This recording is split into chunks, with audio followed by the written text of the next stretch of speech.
Customer Lovers, o podcast da High Platform, com Diego Aquino e Léo Palota.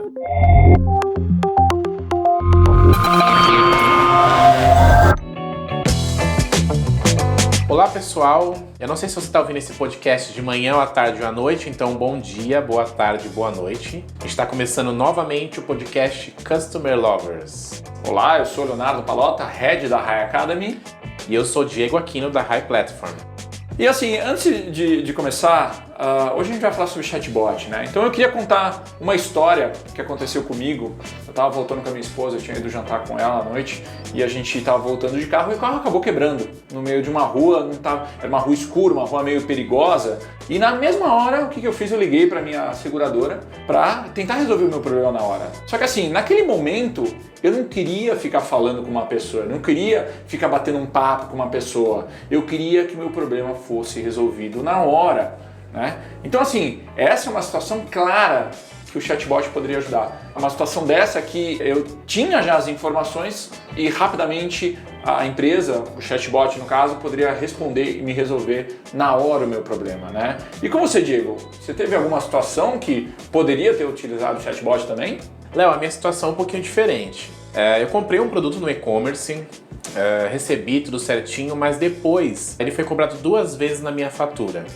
Eu entrei no site do e-commerce que tinha um chatbot, expliquei minha situação lá na hora, ele pediu meu nome, pediu meu CPF, pediu para repetir 2 vezes meu nome, mas no final acabou não me ajudando e transferiu por um humano. E o humano também não conseguiu resolver pelo chat, eu acabei tendo que chegar em casa, passar a mão no telefone, ligar e tentar resolver. Eu gosto muito de chatbot. Acho uma ferramenta excepcional que traz muito resultado para a empresa e para o consumidor, mas naquele momento ele não me ajudou. Agora, você sabe que essas são 2 situações de experiência do consumidor que foram ruins e que poderiam ter sido melhores se fosse apoiado por alguma tecnologia de chatbot para facilitar o atendimento de maneira eficiente, melhorando a nossa experiência como consumidor. No caso até da sua situação, Diego, tinha um chatbot, mas não tinha sido eficiente, né?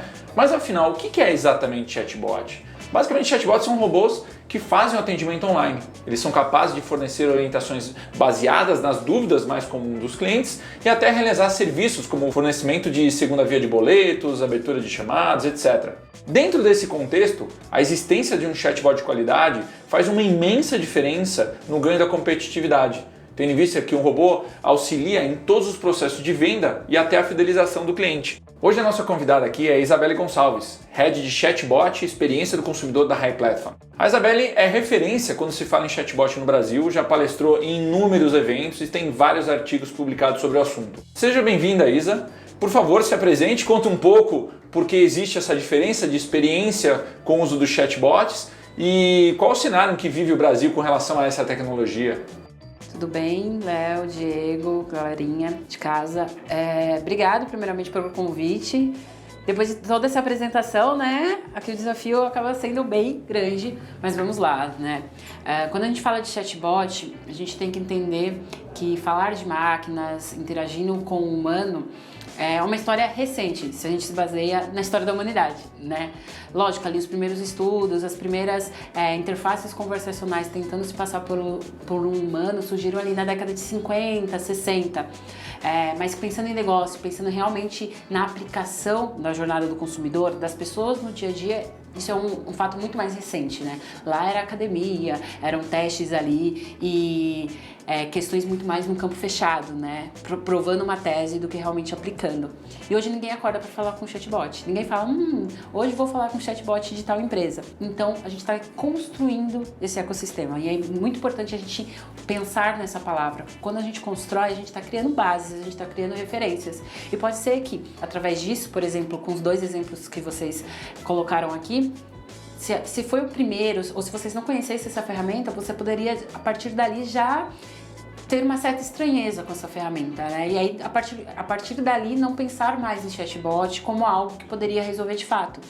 Então, todo mundo que hoje está trabalhando com chatbot tem que entender que está construindo um mercado brasileiro, e eu digo até mundial, de uma certa maneira, porque o Brasil é um ecossistema muito integrado e que está também a par dessas ferramentas, tá? A gente está ali bem à frente nessa questão. para falar com o consumidor.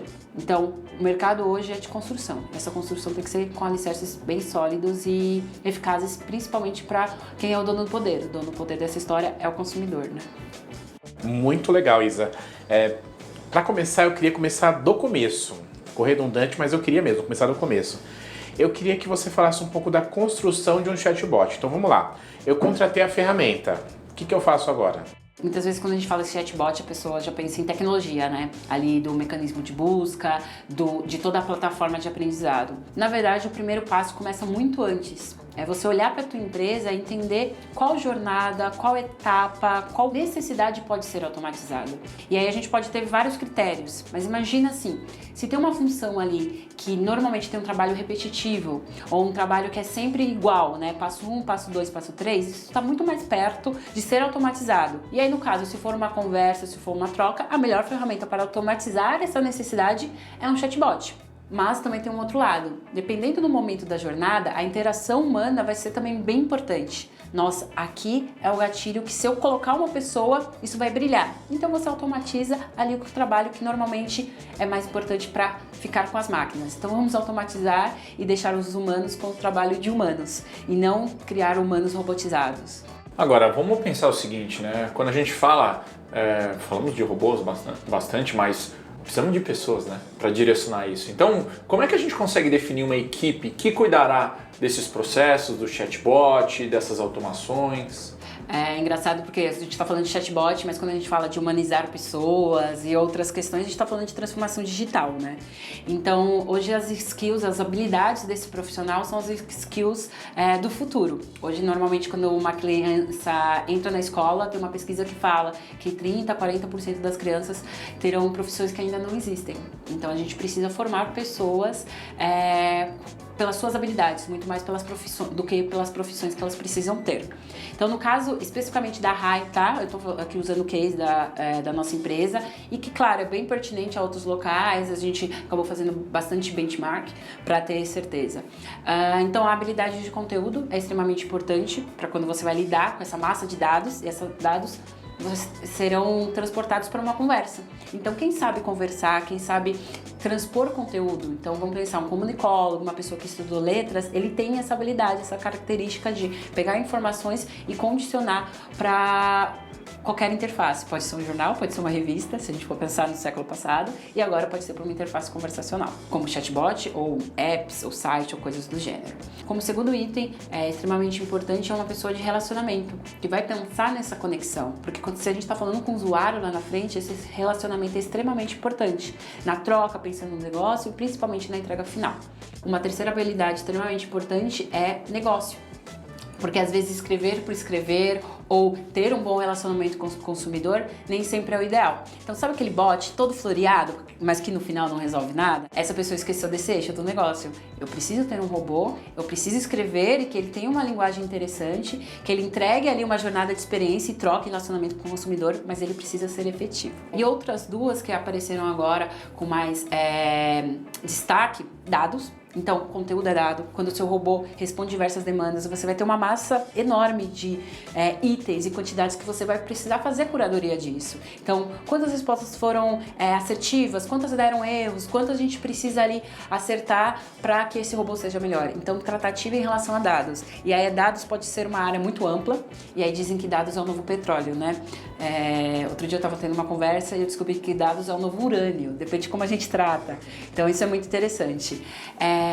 Então, a gente já passou por 4 skills: negócio, conteúdo, relacionamento e dados. E por último, mas não menos importante, a gente está falando de uma interface que conecta a tecnologia. Então, essa pessoa precisa ter conceitos ou principalmente curiosidade em relação à tecnologia. E esse eixo é extremamente gigante. Então pode ser codar, pode ser programar, pode ser conceitos de UX e outras necessidades. Mas chatbot é uma interface que precisa ter essa conexão. Eu falei desses profissionais pensando no nível macro, tá? Se a gente traz, por exemplo, para alguém que vai mexer no mecanismo de busca do robô, criar o código que normalmente plataformas oferecem, a gente precisa com certeza de alguém com a skill de software, habilidades em relação a desenvolvimento e programação de plataformas, tá? A gente acaba esquecendo das softwares skills e passando só a hard skills ali na frente, né? Então, por isso do destaque deste item. Agora, você comentou sobre as competências exigidas, né, para os bots, mas como você tem visto, o mercado está preparado? Como você tem visto o mercado das pessoas que estão chegando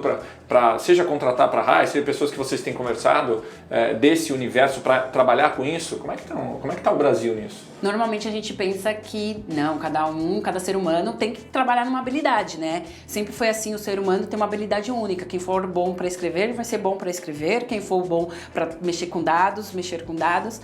Mas no nosso novo momento, em relação à transformação digital, em relação a esse mundo VUCA, que está em constante transformação, ser multi-skill é extremamente importante, tá? Então, claro, não é algo que na nossa escola a gente aprendeu isso. A gente não tinha conexões entre ciências, matemáticas e língua portuguesa. Era sempre cada um ali na tua caixinha.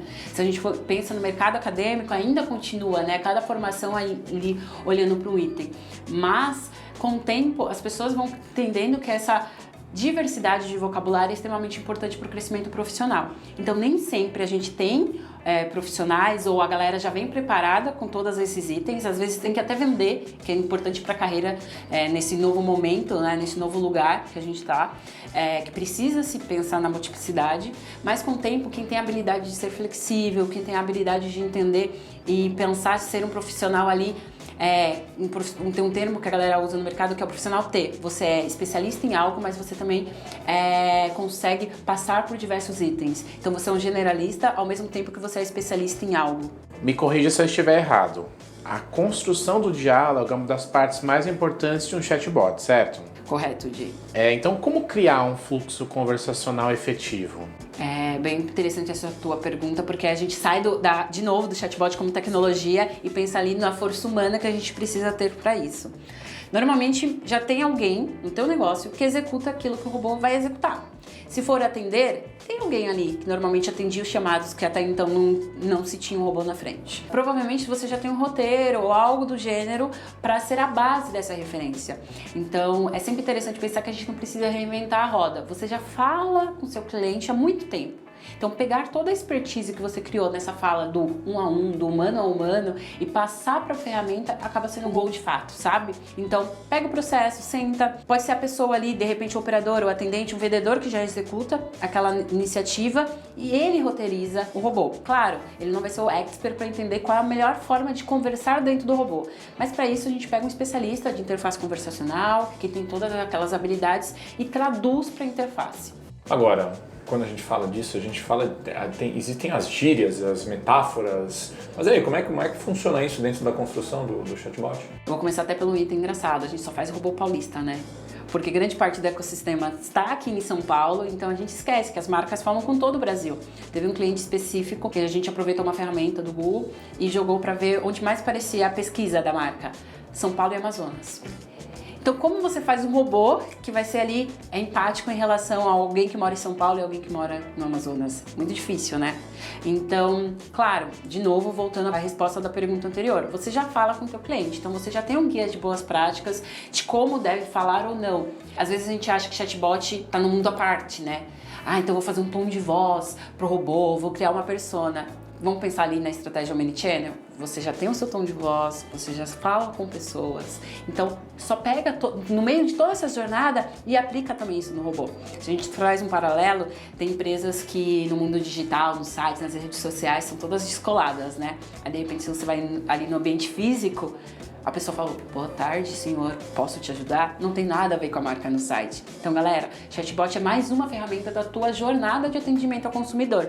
Se ele recebe um tom de voz totalmente diferente da tua marca, do que você já fala, ele pode até trazer ruídos em relação a essa conexão. Muito bom, Isa. Trazendo um pouquinho para a situação que eu já vivi, se o chatbot não entender algo na conversa, o ideal é que ele diga isso para o cliente. E outra coisa, o ideal é que ele chame um ser humano para atender outras opções que o cliente queira. Vamos voltar e fazer o espelho que eu sempre acabo trazendo, né? Parece redundante, mas é importante. Vamos pensar na relação humana. Você está conversando com alguém e você não entende alguma coisa. Você finge que nada aconteceu, faz cara de paisagem ou fala: peraí, desculpa, não entendi. Você consegue repetir? Vamos imaginar no telefone: teve um ruído ou algo do gênero. O ser humano, ele tem esse gatilho de retorno. Por que o robô não poderia ter? Às vezes a gente tem expectativas que máquinas serão melhores que seres humanos, né? Comunicação é algo difícil e é o que a gente já está trabalhando há milhares de anos, entre humano e humano. Se a gente entender que a máquina vai nascer já melhor que um ser humano, a gente está criando uma expectativa diferente. Então, ter um gatilho de desculpa, não entendi, não é um problema, não é um erro, é uma comunicação fluida que a gente já aprendeu na comunicação do humano com o humano. E claro, imagina num outro ecossistema, se você está atendendo ou se você está ali num processo de conversa com uma pessoa e você não tem aquelas informações, normalmente você fala: peraí que eu vou convidar o especialista, vou colocar na linha, vou colocar aqui no chat a pessoa que vai poder resolver de fato o teu problema. Então com o robô é a mesma coisa. Tem itens que a tratativa de outra pessoa, e aí a gente trata o robô como se fosse só mais uma pessoa nesse ecossistema, vai ser muito melhor.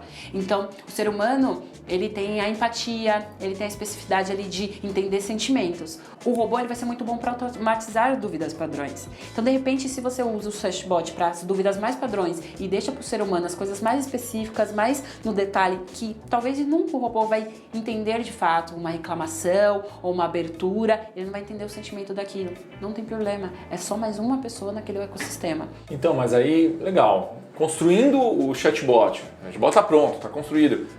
Quem no final das contas precisa ou deve testar o produto? Existem 3 níveis, né? Existe ali um nível que a gente entrega inovação, qualidade e expertise. Existe um nível ali que a gente faz um bom trabalho no sentido de fazer as camadas essenciais de testes. Existe um nível de sobrevivência. Desenhamos aqui, vamos colocar na prática e com o tempo a gente vai arrumando. Claro que isso também tem muito a ver com o cuidado que a empresa tem em relação à comunicação com o consumidor, né? Então, se a gente pensa no nível de inovação, né, no nível máximo dessa história, fazer um focus group, sabe? Convidar usuários, clientes que realmente vão lidar com o robô no dia a dia para ser esse primeiro grupo para interagir, é maravilhoso, tá? De repente só abrir para parte e que eles possam consultar e dar referências. Claro, nem sempre a gente tem tempo, ou a gente tem budget, ou a empresa realmente tem essa conexão com o consumidor. Então vamos para a fase de experiência. Que tal a operação, ou a pessoa ali que conversa com o ser humano, testar o robô que foi construído? Porque ele tem ali os gatilhos e normalmente quando as coisas acontecem. É uma camada pequena de qualidade que dá para ser aplicada sempre, porque você sempre vai ter outras pessoas dentro da tua empresa que conhecem sobre o seu cliente, que conhecem sobre o seu negócio e tá ali no ecossistema disponível, e você consegue um resultado a partir de um grupo ali mais focado, né? Você consegue entender o porquê dos comportamentos e quais os motivos. E aí, a terceira e última camada, tem gente que não faz essa camada de qualidade, tá, Léo? A pessoa passa, construímos aqui, vamos monitorando a hipótese, e aí joga lá no ar e vai filtrando e arrumando com o tempo. É uma forma? Sim, mas normalmente você já quebrou um pouco ali a expectativa do seu consumidor que entrou naquele momento. Então depois pode ser muito difícil você adquirir credibilidade novamente com aquele usuário. Então essa terceira forma é um pouco ruim comparado às outras duas. Sim, eu sempre coloco ela na mesa porque às vezes tem cliente e no nosso ecossistema, às vezes a gente vai por essa via e não é por maldade, não é que a pessoa não liga para o consumidor final. Às vezes é tempo, às vezes é a necessidade do projeto. Então, é o mundo real, né? Então, tô apresentando aqui o sonho e a realidade para todo mundo estar a par que é assim que o ecossistema está funcionando, né? Com o tempo a gente com certeza vai melhorando. Isa, você falou agora há pouco sobre a conversa entre humanos, né? Quando a gente vai conversar com uma pessoa, nem sempre a gente dá uma resposta muito clara, né? Às vezes a resposta fica meio dúbia e a pessoa não entende o que a gente fala. E como fazer isso com o robô? Como fazer com que o robô dê respostas claras para os clientes? A nossa comunicação sempre tem muito viés, né? Então, pode ser por cultural, pode ser por profissional. Então, às vezes, dependendo do segmento, a gente tem vários jargões que quem é de fora fala, que língua é essa? Então, a gente precisa entender que os especialistas, eles também estão para cuidar da linguagem. Esse especialista, ele não vai só escrever. Esse especialista, ele vai interpretar qual é a melhor forma de se comunicar com aquele público. Então, imagina um professor, ele estuda ali teu público para entender como passa uma matéria. Quando você pega, por exemplo, um outro cenário, você vai dar uma palestra, ou você vai receber, ou você estará ali assistindo um palestrante. Normalmente ele também vai fazer um check-in combinado com vocês. Ah, vocês são de tal segmento, vocês têm tal conhecimento, e esse é também a ajuda do especialista, que o especialista pode fazer quando o assunto é chatbot. Então, o chatbot é baseado na inteligência humana. Atrás da inteligência artificial tem muita inteligência de pessoas. Quando a gente está falando de comunicação, Isa, a gente sabe que muitas vezes a gente liga para a empresa pede uma informação para a gente de forma automática, a gente vai para o operador e ele vai e pergunta a mesma coisa. Sabe aquela coisa de ele perguntou o teu nome e o teu telefone, aí quando o atendente liga, quando você fala com uma pessoa, a primeira coisa que ele fala é exatamente aquela pergunta. Como evitar que o robô peça essas informações já enviadas para o cliente? Eu lembrei daquilo, vou estar te transferindo, sabe? Que já acontece no comportamento humano. Por isso que às vezes acontece no bot, porque é o nosso hábito. Se a gente for pensar tecnicamente, existem possibilidades de o robô adquirir parâmetros que já estão no seu site. Então imagina que o teu consumidor está numa área logada. Você já tem esse parâmetro, esse dado está guardado em algum lugar lá do seu sistema. Para não ser técnico, tem um dado guardado lá. O robô ele consegue captar, lógico que aí a gente precisa passar por crivos de seguranças, integrações, esse dado para dentro do robô. Então, se você está na área logada e já tem aquele dado, você pode transportar. Se a gente traz, por exemplo, para o Facebook ou o WhatsApp, normalmente o usuário também já disponibiliza essa informação para que tenha acesso. Então, é conectar e fazer com que o atendimento realmente seja omnichannel. É seu site repassando informações para o seu robô ou qualquer outro canal. Então, você quer dizer que quanto mais integrações esse bot tiver, mais customizado e melhor será o atendimento realizado por esse chatbot para os clientes. Exatamente, então volta de novo o conceito omnichannel, né? O chatbot é uma parte de uma jornada e nessa jornada você já tem várias informações. Muito bom. Léo, acho que vai ter que marcar um novo papo com a Isa, porque ainda tem muito assunto aqui para outros episódios. Sabe que chatbot tem várias vertentes, né, Isa? Que dá pra gente ainda, tem muito assunto ainda para falar sobre isso. Você tem razão, Diego. Obrigado, Isa. Foi muito, muito bom. Gostaria de te convidar para um próximo episódio para falar sobre chatbot. E caso você esteja ouvindo e queira sugerir um tema também que não seja relacionado ao chatbot, vá nas nossas redes sociais, nas redes sociais da High Platform, Facebook, Instagram, LinkedIn. Sugira um tema que a gente traz aqui para um convidado para falar sobre isso. Bom, Isa, obrigado. Espero que você tenha gostado, tanto quanto a gente tenha gostado do papo com você. Obrigada. E assim como a RAI, né, no sentido de instituição, está disponível para falar sobre diversos assuntos, eu também deixo aqui meus contatos e quem quiser conversar um pouco mais sobre o sistema de chatbot, comunicação, transformação digital e principalmente humano como centro disso tudo, também estou por aqui. Obrigado, Léo. Até a próxima. E é isso aí, Diego. Somos todos Customer Lovers. Sim, até o próximo episódio, pessoal.